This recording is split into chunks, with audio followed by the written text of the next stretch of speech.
નમસ્કાર. આજે આપણે પર્યાવરણના શિક્ષકો માટે તૈયાર થયેલા એક એવા ટૂલ વિશે વાત કરવાના છીએ જે શિક્ષણ જગતમાં ખરેખર એક ક્રાંતિ લાવી શકે છે. હા, આ એક એવી ગાઈડ છે જે ક્લાસરૂમમાં ભણાવવાની રીતને પૂરી રીતે બદલી નાખવાની તાકાત ધરાવે છે. તો ચાલો આ સમજવાની શરૂઆત એક બહુ જ મૂળભૂત સવાલથી કરીએ. શિક્ષણનું ફોકસ શું શીખવવું પરથી શિફ્ટ થઈને કેવી રીતે શીખવવું પર કેમ આવી ગયું છે? કારણ કે આ એક એવો ફેરફાર છે જે દરેક શિક્ષક અને વિદ્યાર્થીના જીવન પર સીધી અસર કરે છે. અને આ સવાલનો જવાબ સમજવા માટે આપણે શિક્ષણના બદલાતા સ્વરૂપને સમજવું પડશે. અને આ બધા ફેરફારની પાછળનું મુખ્ય કારણ છે રાષ્ટ્રીય શિક્ષણ નીતિ 2020. જુઓ, આ નીતિ આવ્યા પછી શિક્ષકોના રોજના કામમાં એક જબરદસ્ત પરિવર્તન આવ્યું છે. આ કોઈ નાનો સૂનો ફેરફાર નથી હો. આ તો આખી ભણાવવાની રીતને જ મૂળમાંથી બદલવાની વાત છે. આનાથી શિક્ષકોની ભૂમિકા હવે પહેલાં કરતાં પણ વધારે મહત્વની બની ગઈ છે. તો ફરક શું આવ્યો છે? પહેલાં એવું હતું કે ફોકસ ફક્ત પુસ્તકમાં જે આપ્યું છે એ બધું જ શીખવી દેવા પર રહેતું. પણ હવે ફોકસ એ વાત પર છે કે વિદ્યાર્થીઓને પોતાની જાતે કેવી રીતે શીખવું એ શીખવવામાં આવે. આનો સીધો મતલબ એ છે કે શિક્ષકોની જવાબદારી વધી ગઈ છે. ટીચર હવે ખાલી ઇન્ફોર્મેશન આપનાર નથી રહ્યા, પણ એક ગાઈડ, એક મેન્ટોર બની ગયા છે. તો પછી સવાલ એ થાય કે આ નવી અને વધેલી જવાબદારીઓને પહોંચી વળવા શિક્ષકો શું કરે? અને બસ આ જ સવાલનો જવાબ છે ટેક્સ્ટ બુક પ્લસ. અને સ્પષ્ટતા કરી દઉં કે આ કોઈ સામાન્ય પુસ્તક નથી. આ તો શિક્ષકો માટેનું એક સુપર ટૂલ છે. અને આ કોઈ હવામાંથી આવેલો વિચાર નથી.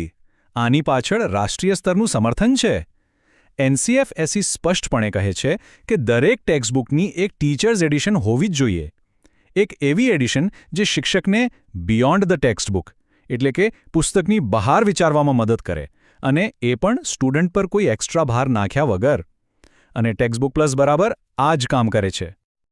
ટૂંકમાં કહીએ તો આ નવી શૈક્ષણિક સફરમાં ટેક્સ્ટબુક પ્લસ શિક્ષકો માટે એકદમ જરૂરી ગાઈડ છે.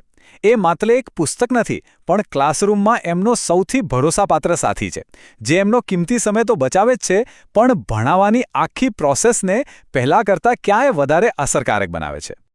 પણ ટેક્સ્ટબુક પ્લસમાં શું છે એ સમજીએ એ પહેલાં એ જાણવું જરૂરી છે કે તે જે વિષય માટે બન્યું છે, એટલે કે પર્યાવરણ, એ વિષયનો આત્મા શું છે?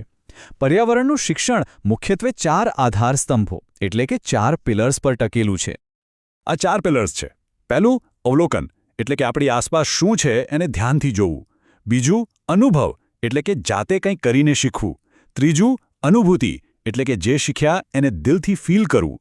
અને ચોથું, સંવેદના, એટલે કે પ્રકૃતિ સાથે ઇમોશનલી કનેક્ટ થવું.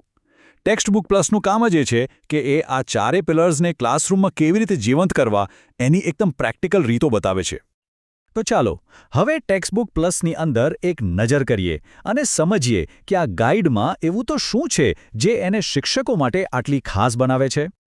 સૌથી પહેલો અને સૌથી મહત્વનો ભાગ છે પ્લાનિંગ અને તૈયારી. આપણે સૌ જાણીએ છીએ કે કોઈપણ પાઠની સફળતાનો આધાર એની તૈયારી પર છે, બરાબર? તો ટેક્સ્ટબુક પ્લસ આ કામને એકદમ સહેલું કરી દે છે. આ સેક્શનથી શિક્ષકને પાઠ શરૂ કરતા પહેલાં જ બધું એકદમ ક્લિયર થઈ જાય છે.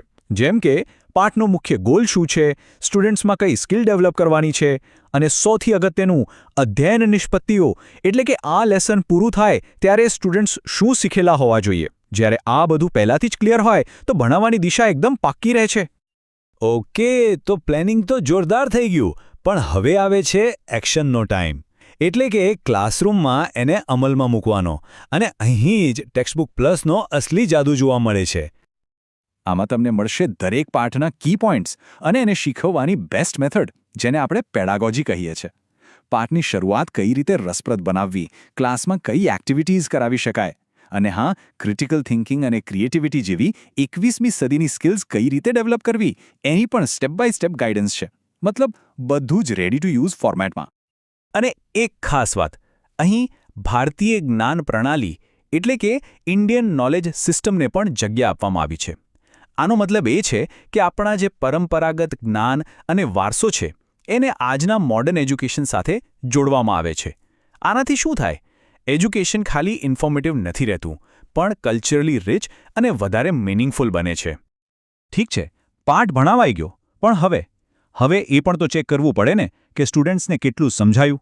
અને એના માટે જ છે આ ગાઈડનો ત્રીજો હિસ્સો, મૂલ્યાંકન અને રેફરન્સ. આમાં તમને અલગ અલગ રીતે એસેસમેન્ટ કરવાની મેથડ્સ મળશે. પાઠના અંતે એક ક્વિક રિવિઝન માટે આપણે શું શીખ્યા જેવો વિભાગ છે, અને ટીચર્સ માટે ખાસ નોટ્સ પણ છે. અને જો કોઈને વધારે ઊંડાણપૂર્વક જાણવું હોય તો એના માટે રેફરન્સ મટીરિયલ પણ આપેલું છે. એટલે કે પ્લાનિંગથી લઈને એક્ઝિક્યુશન અને છેલ્લે એસેસમેન્ટ સુધી આખી સાયકલ અહીં પૂરી થાય છે. તો આ બધું શા માટે? આટલી મહેનત, આટલું પ્લાનિંગ, આ બધા પાછળનો અંતિમ ધ્યેય શું છે? અને જવાબ છે, સારા માર્ક્સ લાવવા કરતાં કંઈક ઘણું મોટું. આ સમગ્ર પ્રયાસનું અંતિમ લક્ષ્ય છે મૂલ્યનિષ્ઠ માનવ નિર્માણ, એટલે કે એવા નાગરિકો બનાવવા જે ખાલી હોશિયાર જ ન હોય, પણ સાથે સાથે સંવેદનશીલ હોય, જવાબદાર હોય અને સારા સંસ્કારવાળા માણસ પણ બને. અને ટેક્સ્ટબુક પ્લસ આ મોટા ધ્યેય સુધી પહોંચવા માટેનું એક બહુ જ મહત્વનું સાધન છે. પણ આ બધું સાંભળ્યા પછી એક મોટો સવાલ તો મનમાં ઊભો થાય જ છે. શું ટેક્સ્ટબુક પ્લસ જેવા સાધનો ખરેખર આપણા વર્ગખંડોને બદલી શકે છે અને શિક્ષણના ભવિષ્યને એક નવો આકાર આપી શકે છે? આ એક એવો સવાલ છે જેનો જવાબ કદાચ આપણને આવનારો સમય જ આપશે.